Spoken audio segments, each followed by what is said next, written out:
What happens when athletes translate their competitive edge and discipline from sports into the business world?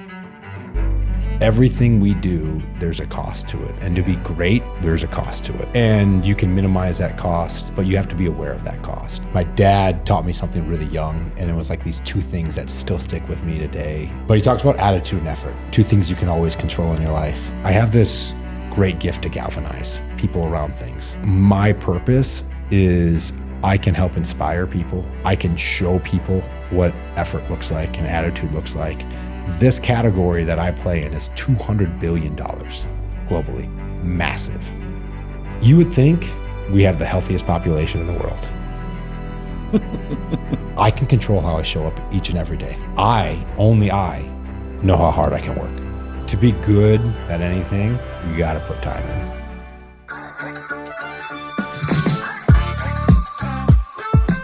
All right, Jeff, you and I have had the privilege of knowing each other for a while now, but we've never had the mics on. Yeah.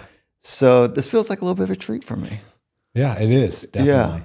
Yeah. This is why I wanted to have the conversation with you, is because you've had a lot of success at like each stage of your life.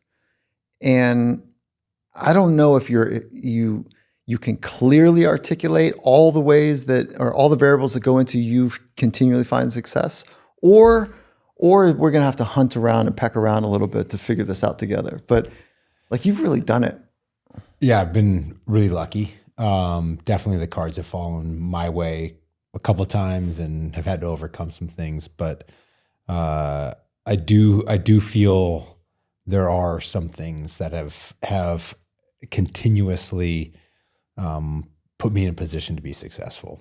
And you know, my dad taught me something really young, and it was like these two things that still stick with me today. And I talk to my boys about them. You know, my wife probably is sick of me saying them to my boys, but he talks about attitude and effort, and two things you can always control in your life. And he kind of says there's this whole circle of things that you can control, and then there's this whole circle of things that actually drive impact in the outcomes of your life. And then there's this tiny little overlap. And two of those things are your attitude and your effort.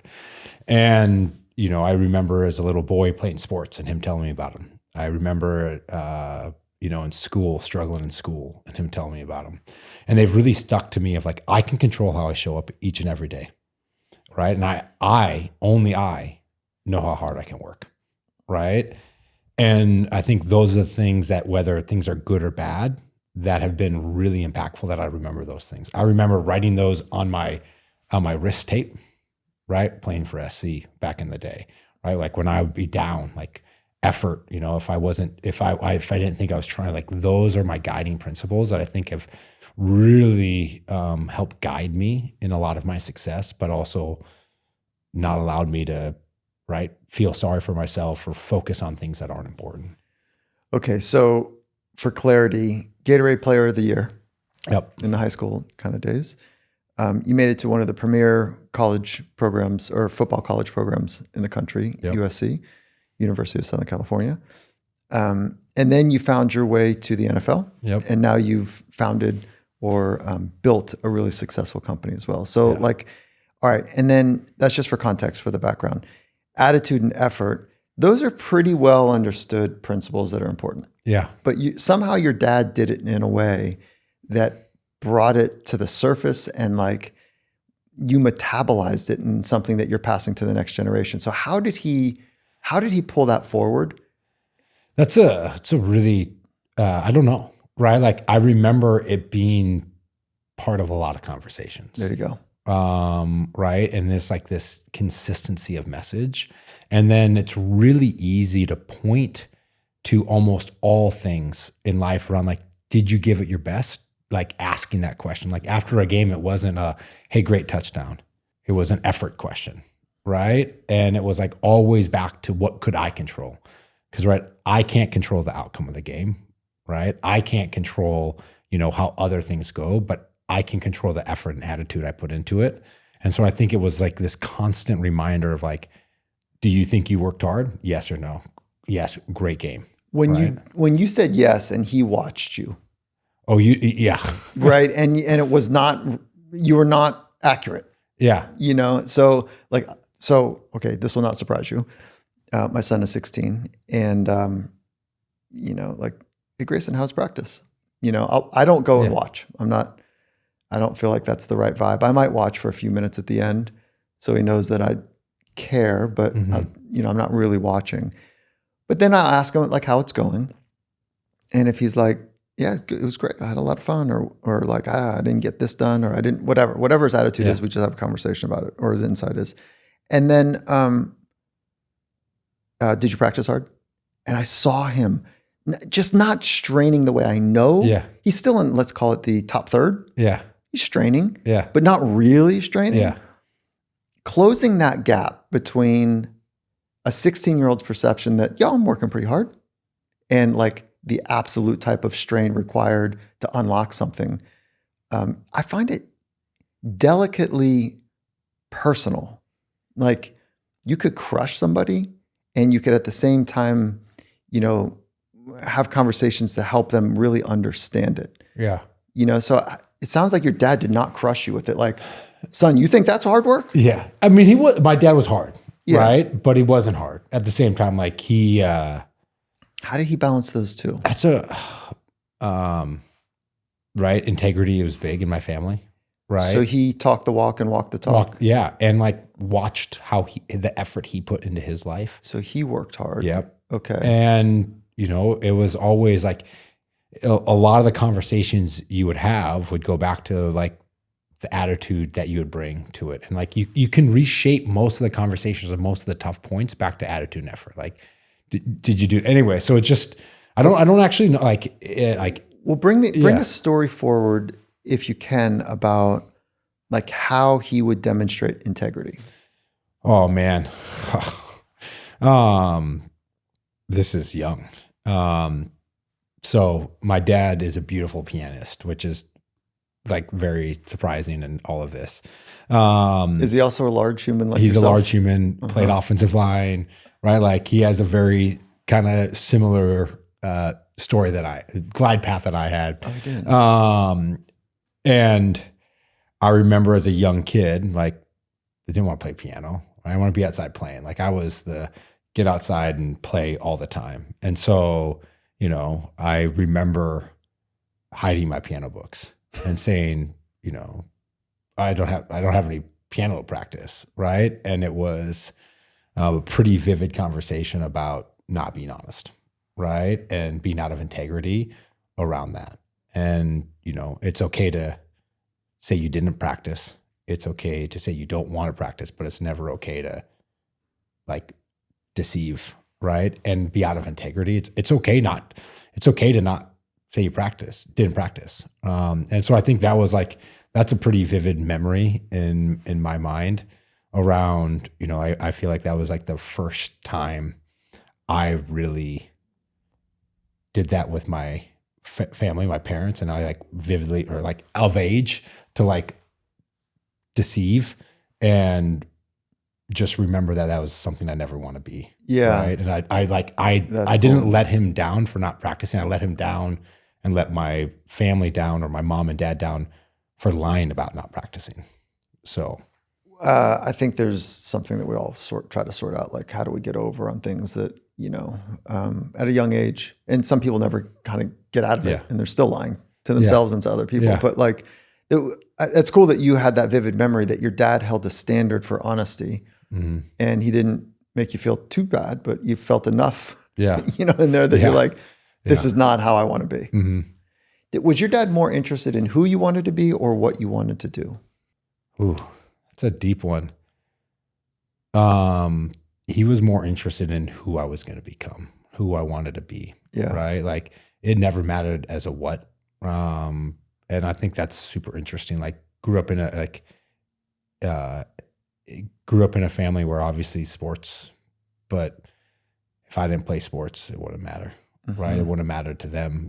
My brother and sister played high school sports. They never went on, but they're both JDs. They have their, they're both lawyers or got their JDs. Like neither one of them practice. But it's like a really interesting, like it was always do your best, right? It doesn't matter what you do, it matters who you become and what's the impact you can have. Yeah. So effort and attitude are characteristics, skills that you can develop. They're not pointing at like, if you don't work hard, you'll never be a lawyer. You'll never make it to the league. Yeah. That might be in some narrative somewhere in there, but it is more about who are you becoming? Yes. Integrity, attitude, effort. These are all controllables, but the two big ones were attitude and effort. So I'm the reason I ask that is because the world is trying to, like, this race to the bottom. The world is, we're obsessed with performance in our Western culture. And then of course we're going to develop a performance-based identity. Like, we really care about performance, how well we're doing in every facet of our lives. And that starts like in first grade, second grade. Yeah. So I'm asking my son, saturating him more with questions about, who rather than what. And I feel like it's creating a little bit of, it's like a breath of fresh air, like an air cover to explore, as opposed to like, hurry up because like college is coming. Yeah. And if you don't have your grades right. Yeah. However, I would like to hear how your dad navigated the high school years. There's lots of folks in our community that have high schoolers and younger, because you do have to perform at a high level to get into USC. Yeah.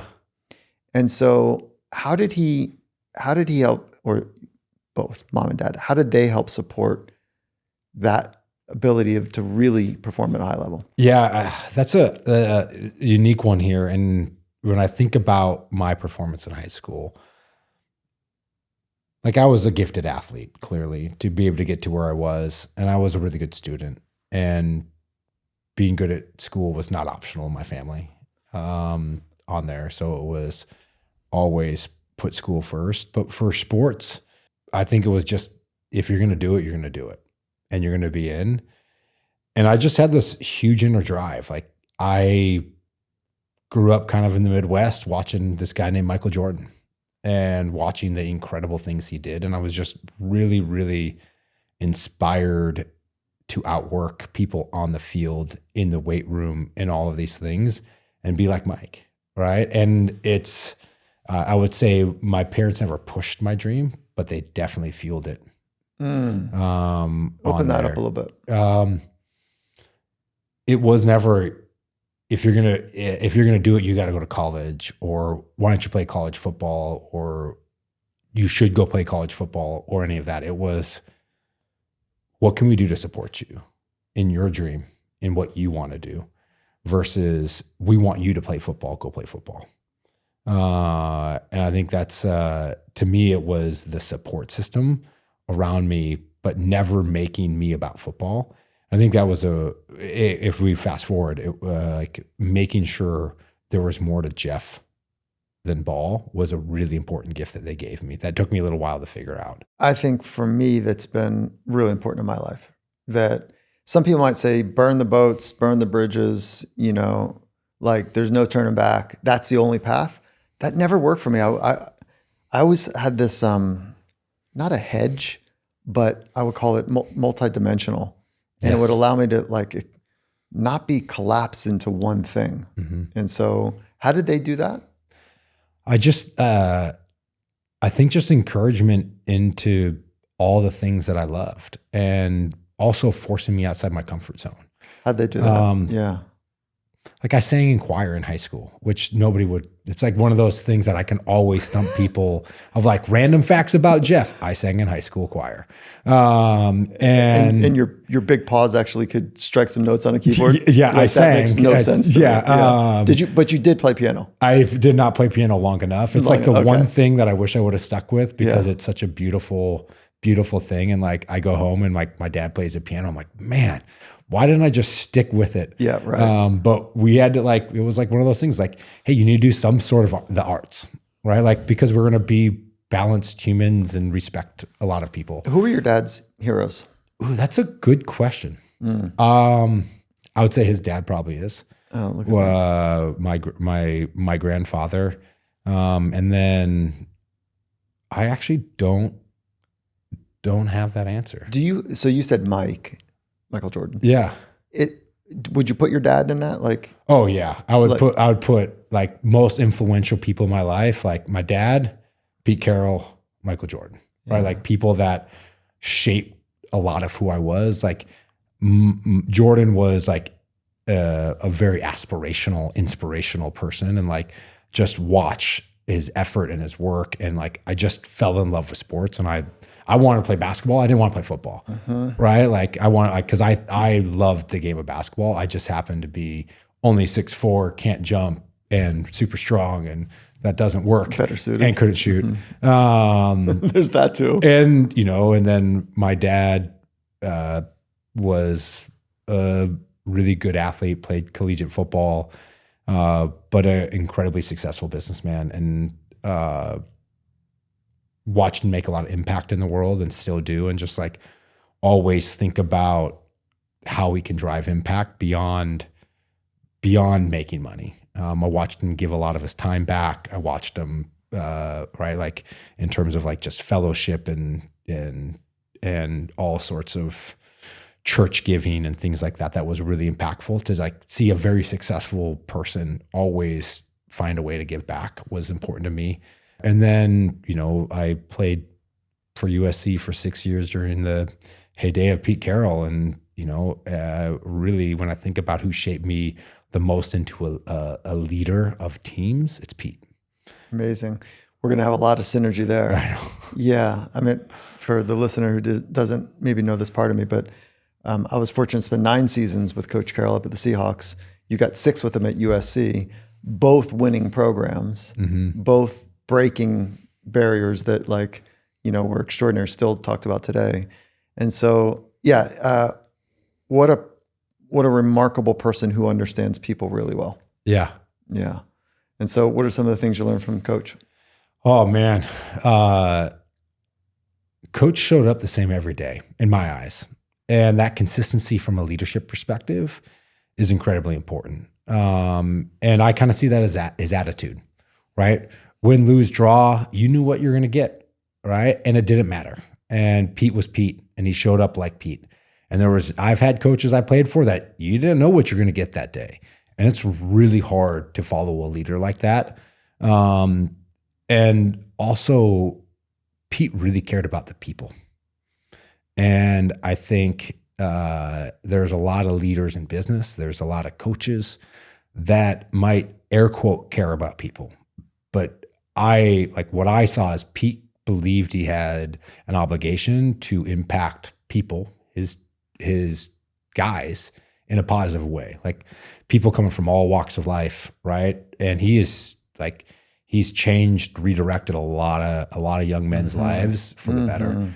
And therefore that impacts community. I remember Pete going on, overnight cop card rides and Watts and things like that when we were at USC to Watts is a really tough neighborhood in Los Angeles. Home of the Watts riots. Yeah. For folks that might not be. So I remember Pete always showing up the same, right? So you're pointing to when we think of trust of self and trust of others. And if we bifurcate that really important psychological interpersonal component, is that for me, it rests on 3 variables. It rests on character, authenticity, and ability. So what you're talking about, so the character, authenticity, let me do the authenticity piece, is like, do I know what I'm going to get? Is this person consistently going to be the same person? There's some variance, of course, independent of the external environments. Somebody, we win, we lose. Do I get the same person? Yeah. So that's one leg of the stool. Ability, meaning is their logic sound? Do they have the coaching chops to get it done? Like, do I trust their skill? Do I trust their logic? They have the ability. That character consistency we talked about. And the third one is benevolence, which is, do they understand and or convey how it works for me too? So are you seen? Yes. Are they consistent? And do they have the chops to get it done? If those 3 are in place over time, trust has to be built. Over time, then you go, oh, I feel pretty good here. Yep. Like I'm seen, there's some consistency I can bank on. Boy, this person's got some great skill. Yeah. Yeah. So as a leader, how do you show up in those 3 ways for your people or your family? You know, you can go either way. Yeah. And then I got to follow on. That's not going to be so easy. I think for me is like, you got to be present when you're present, right? That's about being seen, right?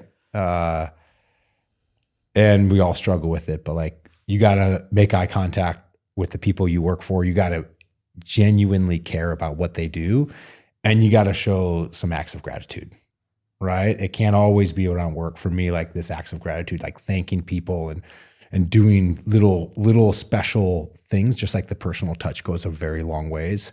For example, I just randomly send, little 30 to 60 second iPhone videos to people, and just saying, hey, I noticed this. This was an awesome job. Way to have a great week. And just reiterate some of the great things that they're doing. But a lot of times, like somebody in ops, they don't get any love, right? They just deal with other people's problems and other people's problems, right? It's like, oh, we don't have enough product, or product's late, or like, it's like it's, and so they get like, they're as an important part of the company as the best salesperson. 100%. Right?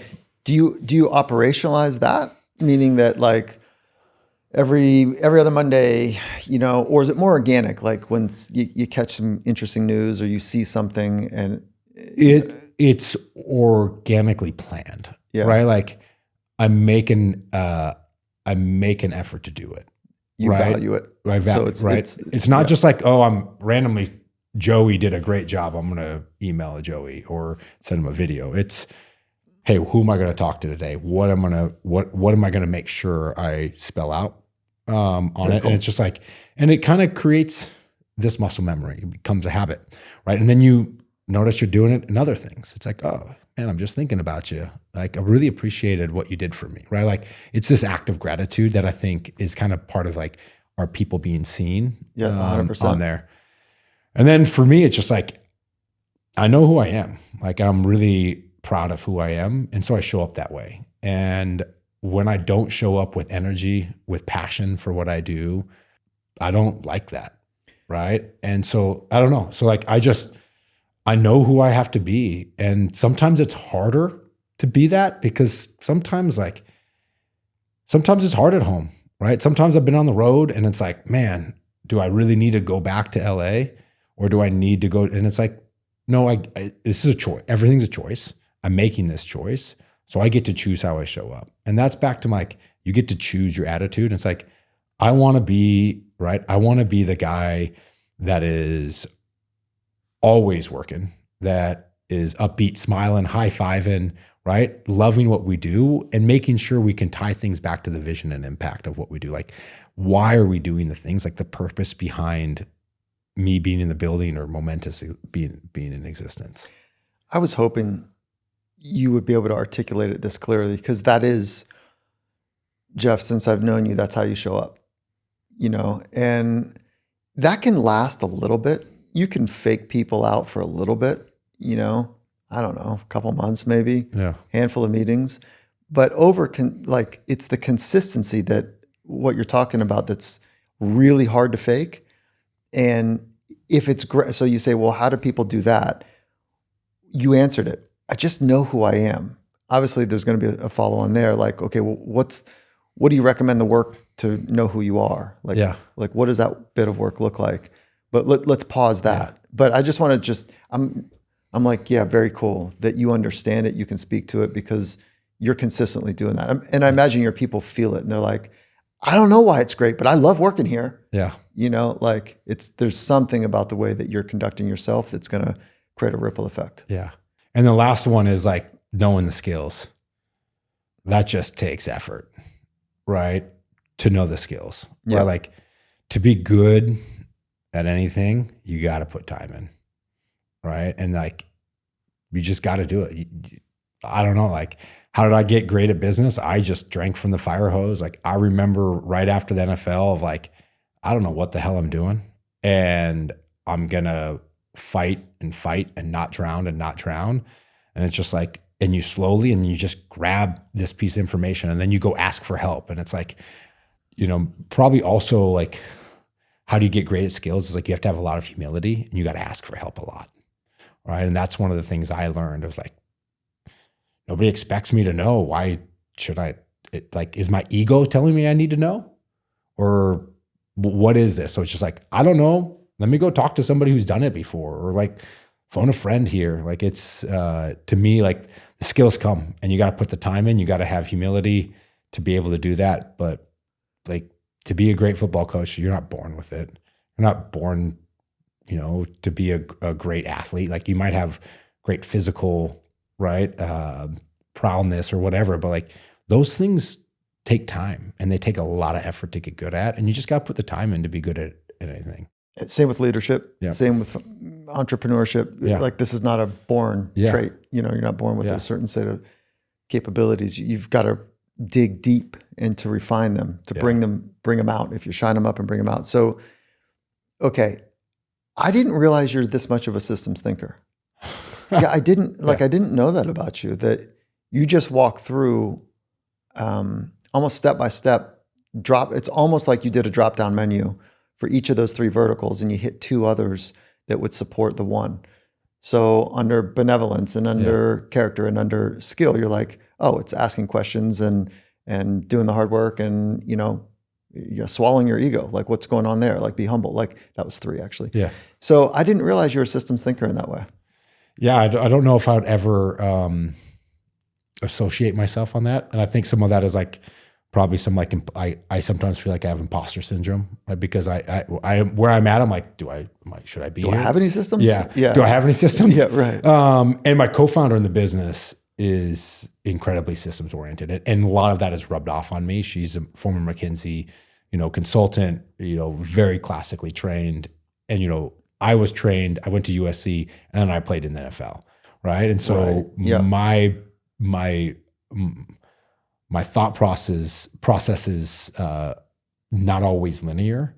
But I do think in ways like that. Like, how do things stack up and that's probably your training. Like, okay, if I want to be fast, I've got to work on strength and mobility. Yeah. Like, what are the things that sit underneath speed? Yeah. Oh, strength, mobility, and right. So that's probably what you just did, which is a bit of systems thinking. Yeah. Okay. So let me do the hard question first, and then I want to come back to some skill building stuff. Which of those 3 the leg is a little bit shorter, a little bit more wobbly?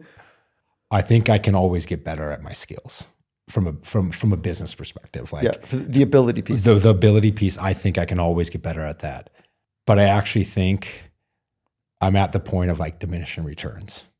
And I think we're all of the benefit from me becoming a better leader and a better human is the seeing part, right? I think seeing others. Seeing like how do I see others? The benevolence piece. It is so important. This is how it's good for the company. And this is how I think that it's going to benefit you. Yeah. I think in my personal life, right? Like that interpersonal connection is like I have great business skills now. I can go probably run and lead a lot of different companies out there.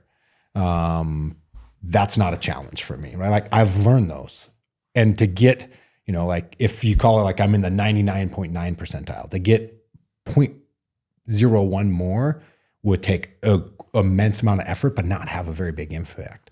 But being able to connect and see others more deeply, that goes a long ways to building meaningful relationships and building impact. Because if you can make that personal connection with somebody even deeper, they're willing to go that little bit further. That makes a difference. And then they rally somebody else on there. So I would say like, I feel like I have room in business, but I don't know if that's the right, like my skills, my capacity. But realistically, I think the biggest impact that I can make in the world is by continuing to see others. And you did another interesting thing is you reframe that as all 3 of them as skill building, which they are. The question was like, which one of those legs falls short where other people don't know how to trust you? And you reframed it into like, no, I'm a learner. I'm trying to get better. I think I'm pretty good here. The one I want to get better at is Yeah. So that's interesting. I mean, it's not interesting as a placeholder word when, for me at least, that I don't know what else to say. I think other people say the same. Well, that's really interesting. To me, it always means like you don't know what to say about it. So you just use that word. But so let me slow down. And that is how, so you just naturally flip to development and growth, not to like deficit and I don't know, some sort of weakness in the model. Does that seem organic to you? Yeah, that's like how I functionally live my life. Okay, so let's go back to the question. If your wife was here, she'd say, "Oh no, he's pretty trustworthy. Yeah, oh, he works hard. Like, yeah, he's sturdy. And I say, okay, well, which one? Would she say, yeah, sometimes I'm trying to do a wife's voice. I shouldn't do that. Like, but I'm doing my wife's voice in my head. But sometimes my wife would say, right, to see others, right? Because I spread myself so thin. Okay. I went to bed probably for about 15 years every night. And I went to bed with this really deep, heavy feeling and this very familiar routine type of thinking pattern, which was like, man, I let so many people down today. Because I made a lot of like, I don't know, it's not promises that I couldn't keep. It was like, I just wanted to meet with so many people or do so many things that like, it didn't end up happening. Yeah. Because I feel like at that point in my life, I was seeing life as a buffet and like I was already pretty full. Yeah. And there was like, that analogy doesn't quite work, but thank you for humoring me. But I see it. Yeah, you see some of it there. Yeah. But that feeling was awful. Yeah. And I want to note this too, that I get the benevolence thing, like the seeing others. You are a flat out high performer at multiple stages in your life. There's a selfishness that does come with that at a young age. Usually does. It did for me. It's one of my great pains in my life. And so like, what's the sacrifice and the selfishness I'm talking about? The sacrifice was really what I missed by hydrating and caring deeply about time with my loved ones. Yeah. My sacrifice selfishly was also theirs, but they didn't have a flippin' say in it. Yeah. So I see you in that. I see me in that piece. That's my struggle. That's your struggle. My struggle. When you say it's what part of it is your struggle? It's, we have a mutual friend, Kelly Starrett. He calls it session cost, right? And like everything we do, there's a cost to it. And to be great, there's a cost to it, right? And you can minimize that cost, but you have to be aware of that cost. And it took me a while to be aware of session cost, right? Like you think about training from like an athlete perspective, like session cost is like, I lifted like this today and I have a session cost that is going to inhibit me from performing the next day or the next day. And in life, right, like dedicating really fully to a young entrepreneurial growth company, there's a session cost in there, right? You bring home baggage, you bring home stress, you bring home all of those things. Or sometimes you don't come home because you're working, right? And that session cost a lot of times goes to your personal life. And you have to be aware of it. And a big thing for me is like, how are you aware of it so that you can create, I call it's almost like boundaries in your life. But for me, it's about being present. And it's hard. It's like a really hard struggle to how do you, because I want to be great at everything I touch. And it's hard to be, you can't be, if you try to do everything, you can't be great at everything. What was the emotions that just happened? Kind of some sadness, right? Because the people who allow me to be great are sometimes the people that get like the last ounce of Jeff, right? Rather than the first ounce of Jeff. Yeah. I feel that sadness too, man. Like I don't talk about this much, but that's the one for me. Yeah. It's mine. Where do you feel it as you're talking it through right now? What do you mean? Where do I feel like in my body? Your body? Yeah. Like back of your eyes, like little in my hands. What keeps you from back of the eyes usually means you're about to cry. Yeah. What keeps you, what keeps you from crying? Yeah. No, I mean, I don't know. Like, people know I sometimes just like, I'm not a crier first off, but like, Oh, you were about to. I was about to, Yeah. cause I love my wife and my parents and my family deeply. Yeah. But to me, it's like a sense of like I know where I sit and I know where I need to get better. Right. And it's how do you make those steps consciously to do it? And it's just like attitude and effort. What I used to write on my stupid wrist tape when I was an offensive lineman. It's like, what are my reminders every day? Like, how do I go home and be present? What are the things I set up to do to make sure that my wife and I have time, right? When I'm not working, on that, and the little things, right? Like, I want to make sure that the people that work for me are seen. They got to do the same thing at home. 1,000%. Like, I just got to tell you, I really appreciate, like, this is what modern leadership is. It's connecting the really rich, emotional, feeling parts with clear thinking and taking action in a way that builds people, takes care of people, because people are what build services and products. Yeah. If we're not taking care of our people, us included, myself included in it, the products and services that come out of there, you can fake it for a while. It could be glossy and nice for a while. Yeah. But if we miss that, one, our marriages fall apart. Better than 50% in the US do fall apart. I understand that. Yeah. I did a whole conversation with my wife about like this on air, the stuff that we've been through. We've been together like 30 years. And it is a daily commitment to like be great. Because there's so many other things that take more time. Yeah. And if you're not careful, more attention and more care.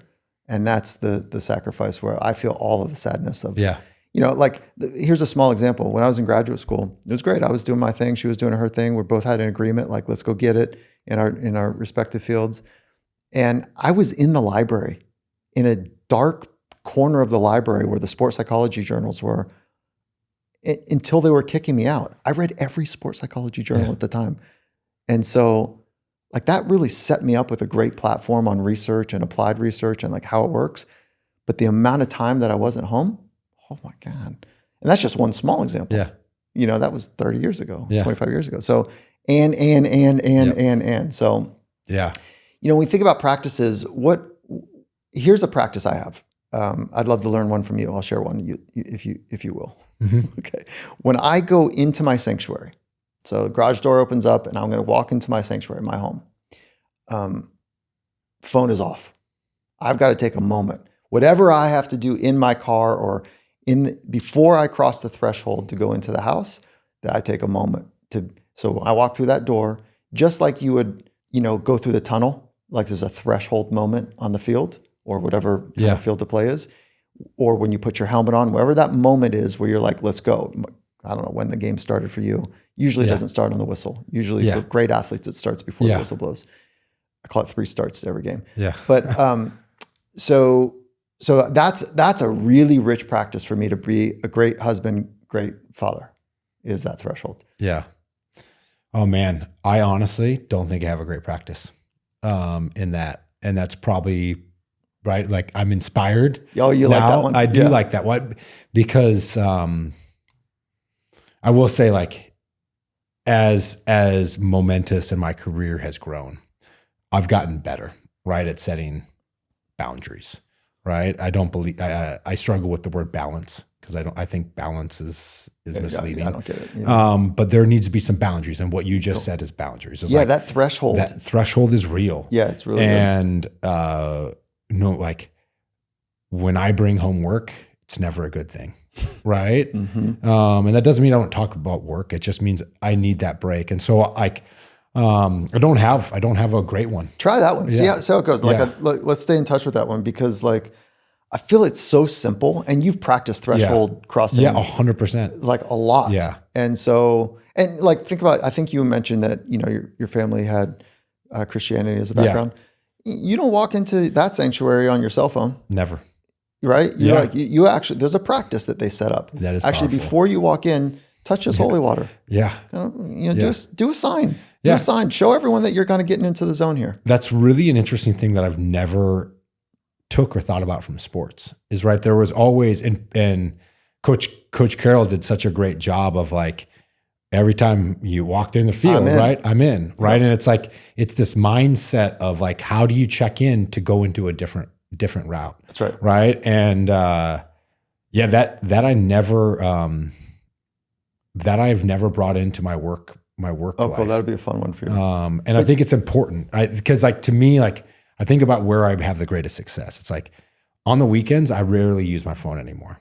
Right. I just like, it's like Jeff, I tried calling you. I was like, I don't know where my phone is at. It's a weekend, right? Like, so I'm trying to be, because to me, it's a matter of presence, right? And that, like showing up for others is presence, cool, right? Like, how do you have? Yeah, that's where you're going, right? Right, and that's a practice. I'm not ready for that practice.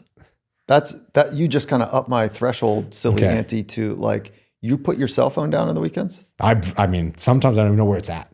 Oh my God, it's tough. And it's worked really well.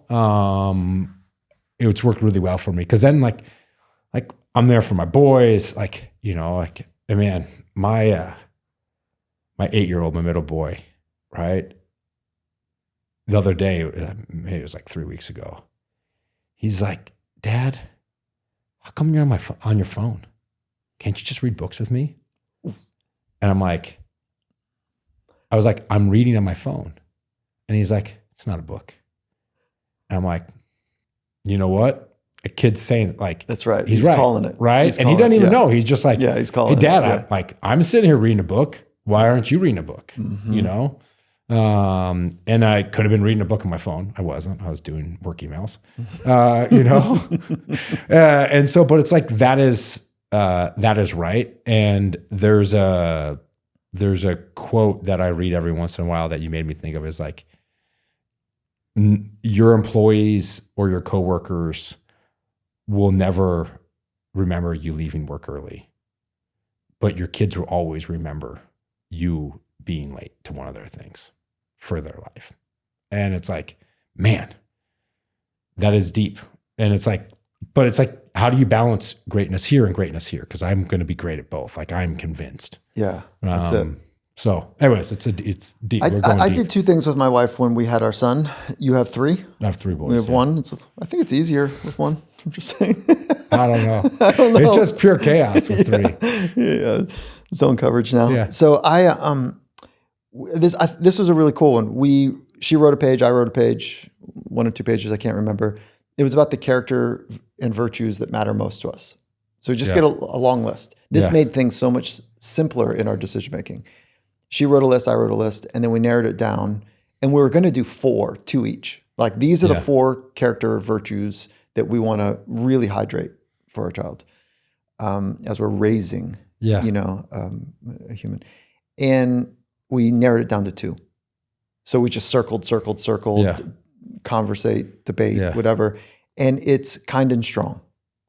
So, I mean, whenever we're like in like a what do we do about whatever, or like we just fall back to kind and strong. Yeah. We need to be kind and strong, and to show him kind and strong, and to support him to be kind and strong. And then like your system's thinking, well, what would we put in place to be more kind? Yeah. What would we put in more place to be stronger? What does strong mean? What does kind mean? Like, it's just been awesome.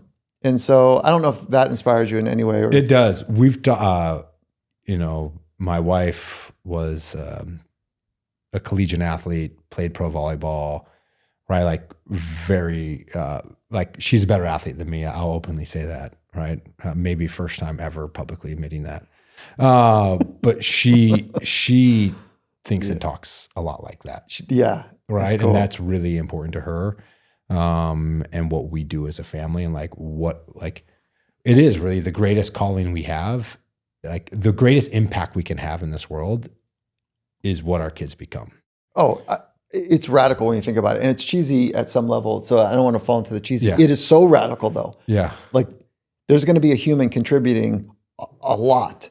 And I mean, like, I don't mean at grand scale. I just mean like the things that people say to each other and do or don't do actually shape other people. Yes. even if you only see them for 5 minutes, you Yes. know, or 30 seconds. And those that hold doors open, make eye contact and smile and say, hey, you know, just, I see you. Yeah. And they do it at a coffee shop. Like that stuff that it's amazing, like how much that can actually impact people. Yeah. In the small space. Anyways, yeah, it's cool.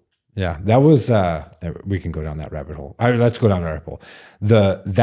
That to me is one of the most inspiring things to do what I do, right? Is to create impact of like I remember in high school having college football players come back to the high school weight room I played in or worked out in, and that would come and tell you about what it took to be great in college.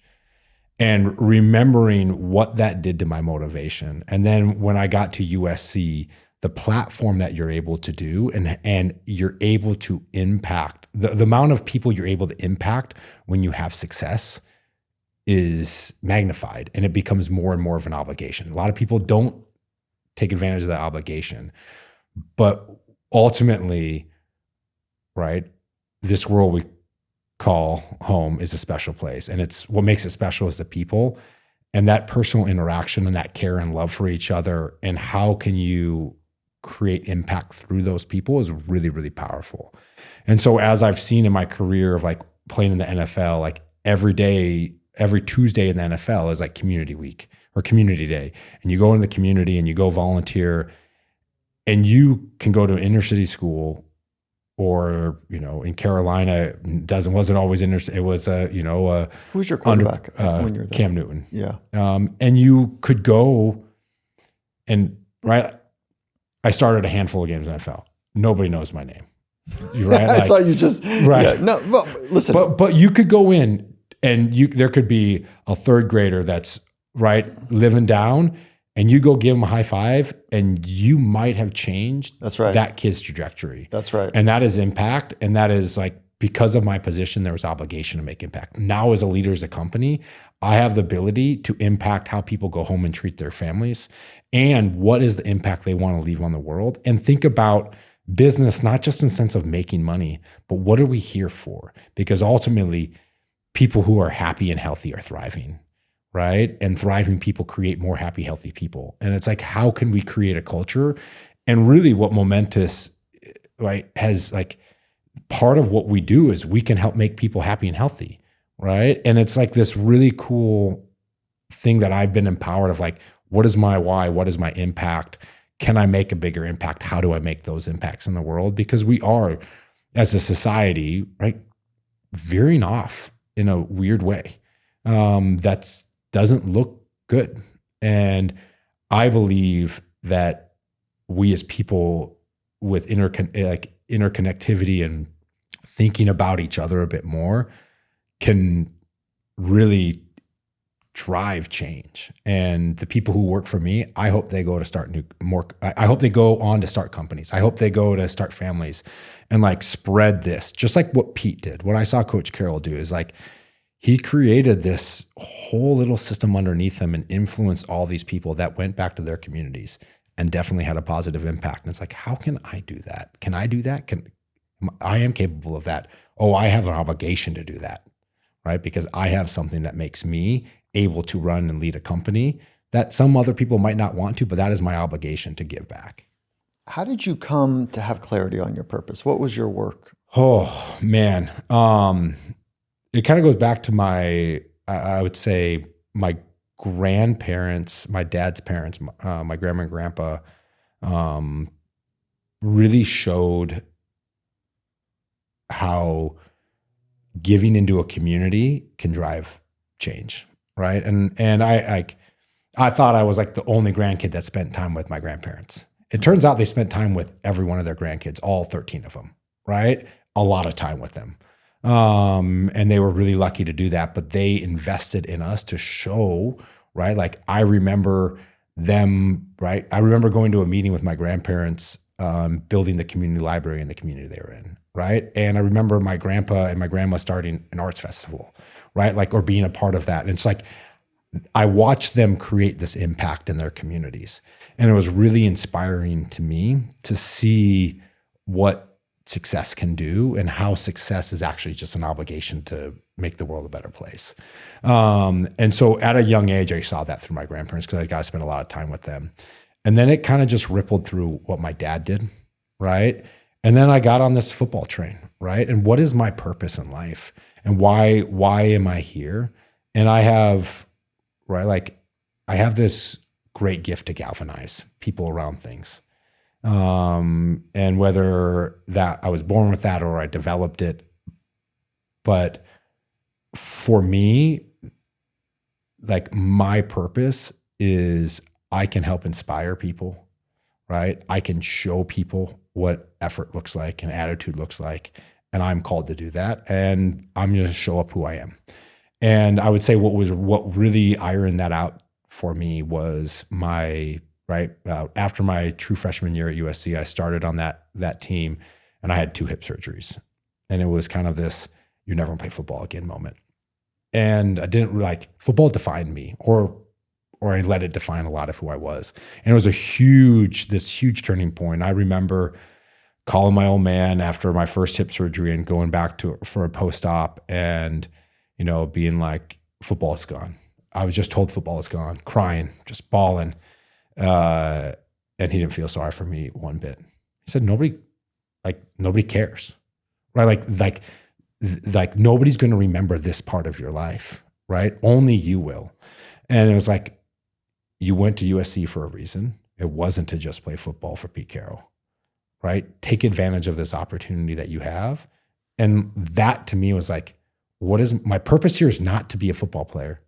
My purpose here is not to be a CEO, right? Like my purpose is how do I leverage what I have and what makes me super special and help lead and guide people to those things. And so that's, I would say like that really that was a pretty big factor in my life of like, who do I want to be? How do I want to become? A lot of inward reflection around like, okay, how do I make the most of my time at USC? What does sport mean to me? Why do I love sport? What do I want to do beyond sport? And what does a win for Jeff look like? Not what does a win for Jeff the football player or Jeff the businessman or Jeff, like what does a win for Jeff look like? And I've, that's evolved a bit over time and grown, but it's that was a pretty big impact as a 19-year-old to think through that and like feel very lost. Because football was who I was. To kind of pull on the main notes here is that you had a performance-based identity. Your 100%. Identity was wrapped around what you did and how well you did it. Yeah. Your dad was principle-based, not performance-based. I would say he's probably, yes. Yeah. My dad is a performer, hardcore. Hardcore? Okay. Yeah. You didn't but, say but has principles, right? Like, I mean, he ran one of the largest meat companies in the world. Okay. So pause that because what he responded to you was with principles, right? Not like, okay. Yeah, you are right. Yes. Yeah. So there's something that has some gravity around your dad, or at least the way you're explaining your dad around the principles. And he didn't meet you with sympathy or pity. Yep.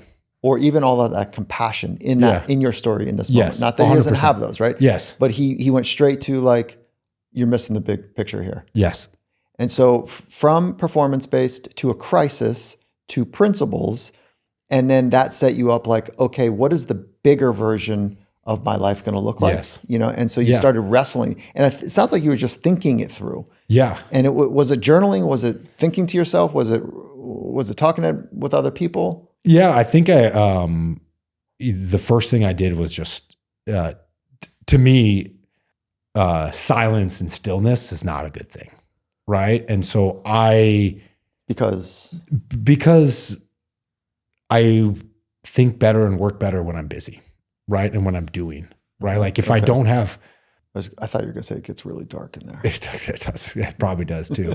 I don't go there. To me, I find purpose in doing and like failing and winning and failing and winning and failing and working and work, and like all this of like, it like helps guide me and like I drift. And so like, I don't journal, right? That's not who I am. But I do write down the things that are important to me. right? And it takes me a while to write things down, right? Because when I write them down, it's like, this is my gospel. Extroverted thinker, introverted feeler. Yeah, very much so. Very much so. And then I think that crisis was laden with a gift, and that gift was to kind of knock the calcium off of the performance identity to get down to some principle-based, 100%, purpose-based. You're clear on your purpose, which I think, if to summarize it, is to help people thrive through happiness and healthy approaches to life, or something like that. I think that's added on since starting Momentous. The happy, right? healthy. The healthy, right? Like for me, right, the purpose was, right, like my purpose is to use my gift, right, to help inspire others.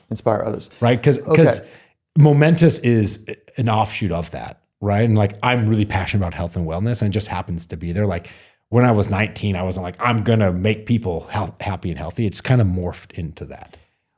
So mindset matters to you. Yes. Purpose matters to you. And when I give you this kind of like simple idea, what is a purpose mindset? A purpose mindset is, I was going to say doing things with a purpose. But being intentional in how you approach the things that you do in your life. That's right. And your purpose mindset, can you call up a story when you had a great purpose mindset, or maybe it was today, or when you were really off? When I was really off, I had last year had a really hard time with my board of directors. It was not a pretty moment. And it was, we didn't get along with what we were going to do and why we were going to do it. And there was a little bit there that I lost my purpose. I'm like, why am I doing what I'm doing? And I got really performance mindseted, right? And versus the impact that I could have. And that this job didn't define me, this company didn't define me. And all I could do is show up and work my butt off and be positive and make a positive impact around where I am. So like realistically, like I started like going down this hard, like I'm a performer, like performance, and this company is my identity. So you didn't get all the lessons you needed from hip surgery. Right? Like you get jabbed and you get jabbed and you get jabbed. But like, again, like it was one of those things. It was like, it was short-lived, very short-lived. There was like a 2-week period of like a 8-month ordeal that this was. And I was like, hostile relationship. Just a hostile relationship with the board, just not aligned. I mean, maybe we get in the history of Momentous and how Momentous came to be, under my business. But it was just like this really, like, I wanted to do it better than it's ever been done before. Right? A Pete Carroll quote or saying. And I fundamentally, it's so inspiring. It by is the way. so inspiring. Like when the first time he said it to me, he goes, "Mike, what do you say? Let's try to do this better than it's ever been done before."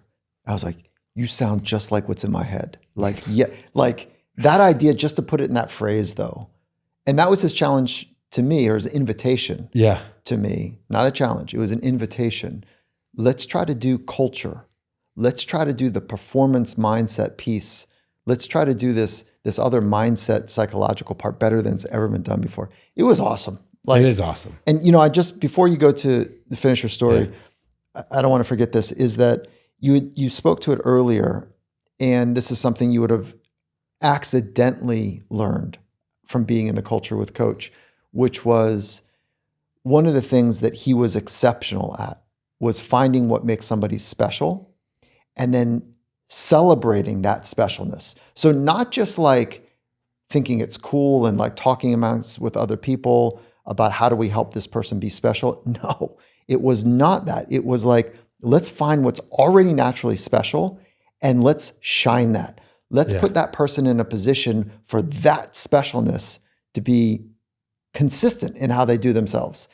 And it is so powerful because it sees and rests on the idea that there's already something special inside you. And this culture, our relationship is meant to bring that forward. Yeah. Yes. Cool, huh? That is cool. Yeah. So anyways, go back to like, Yeah. So, Momentous. I just went straight, right? Performance, right? And it's like, and I lost my way of like, I never wanted to be a supplement company CEO. That was never my dream, right? Like never, ever did I ever say, this is what I want to do. And when we decided to go into this category, it was like, if we're going to do it, we're going to do it better than it's ever going to be done before. Like that is an exact quote that my co-founder and I had a conversation with, because we can, because the industry deserves better. And we got at loggerheads of like, no, this is the way it's always been done. Let's do it this way. I was like, if you want to do it that way, I'm out of here. Spray some vitamins on some whatevers and let's put it in a capsule. It just was not what I wanted to do and not what I was passionate about. But then I got really like, there was that 2-week time. It was like all performance for me. Right. And then to go to the other one, like my purpose driven is like, then it had this like switch of like, no, I am here for a reason and I'm on purpose and here's why I'm on purpose and here's how I'm going to go. I think it's cool that you can toggle. Solve that problem. Yeah, you can toggle between the two, right? Like anything that's one-dimensional is probably not beautiful. No. And so only performance-based but lacking purpose, right? You got to have both. It's with the both makes it creates such big impact if you're like in the world. Like if you can have performance and purpose, it drives impact. So in this moment right now in the conversation that we're having, are you purpose? I'm purpose. Do you have a purpose mindset or do you have a performance mindset? Very purpose mindset. And if I was inside of or right behind your eyes or right behind your heart, what would I know is happening that you're anchored to purpose, a purpose mindset? Because how I'm thinking about attacking problems in business and in my personal life is all around driving change and impact. And the performance mindset would be right is what are my numbers? How do I think about a transaction? Right? All of that. And I do like it kind of goes like this, right? For me, because you got to have both of them. They're weaving. And what I've learned is the performance mindset allows you to drive bigger purpose, right? Like it magnifies your purpose. And so, when I think about, my company 3.5 years ago, like super small, and you can have an impact. But my company today, because of the purpose, the impact that we can generate is so much bigger, like the sphere of influence. And so it's like this nice weave of like Pete Carroll was purpose driven and performance driven at the same exact time, or relatively like, right? Like our goal was to, win the Rose Bowl every single year, but there was more behind that. And there was purpose to everything that he did. And so anyways, it's like this interesting balance and it is a balance. Like, cause if you're all purpose, right? A lot of things fade and flutter because there's no performance, and performance anyways, I don't know. I've never thought of it like that, but it is very much a dance. There's two different distinct mindsets. Yeah. Yeah. It's awesome. I love how you articulate it. All right. Let's get into, I at one point did want to build a supplement company because for a couple of reasons. One is it's a little bit like building a spa. I think this is me being romantic. I'm sure it's not that.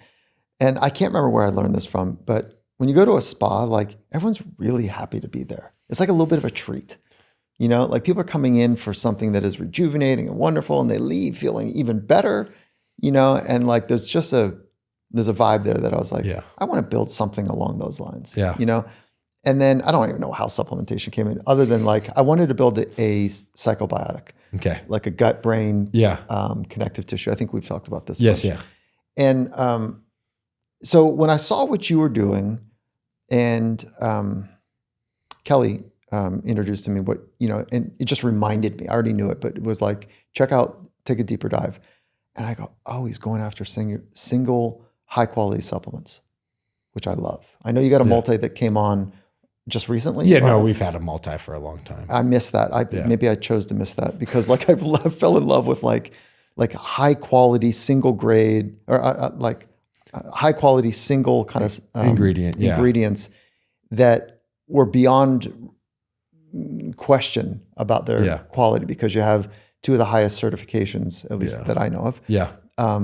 For quality, right? Yeah. NSF and what's the other one? Informed Sport. Yeah. Which basically means in my world, in your world, former world, is like if we say it's in it, it's in it. Yeah. There's no other 100%. Junk in there. Like you can trust that on the conveyor belt, on the it is the right thing. So you're not going to get popped for drugs. 100%. We are not the reason. Yeah. Yeah. So that's what I loved what you're doing. High quality, stuff. And so can you talk a little bit more about like, what you're trying to get after now, and in complete transparency, I love so much what you're doing. Our friendship, like we're trying to figure out a right partnership to support each other's business. 100%. Yeah. So, anyways. Yeah, I think if I take a step back, I said this earlier, but like I never wanted to be a supplement company CEO. That was never my dream, and I actually fought it for a really long time. And why?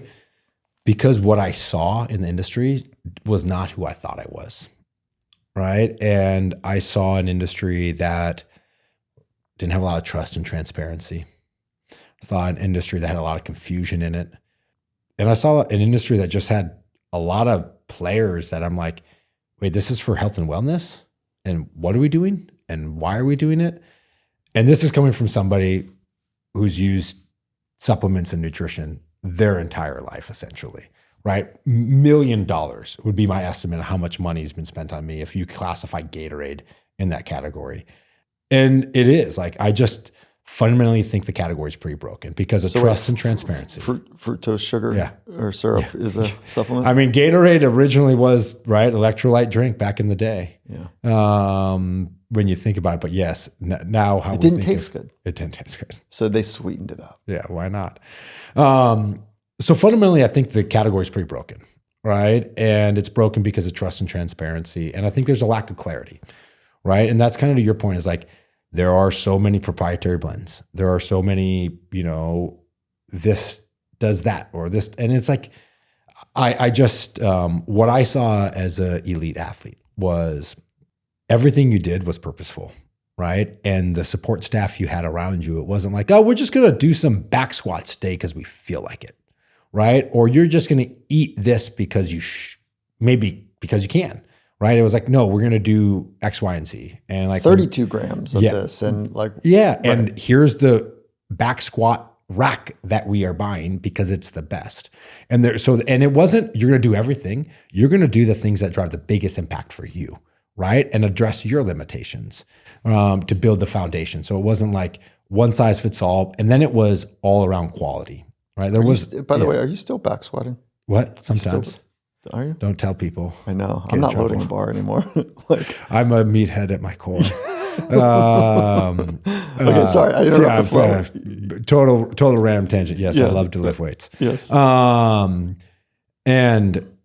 it just, anyways, so the category as a whole, and as we went into it, and the business that I founded in 2018 was a spin out from biotech. And we were working in pro and college sports, and we got partially funded by the Department of Defense.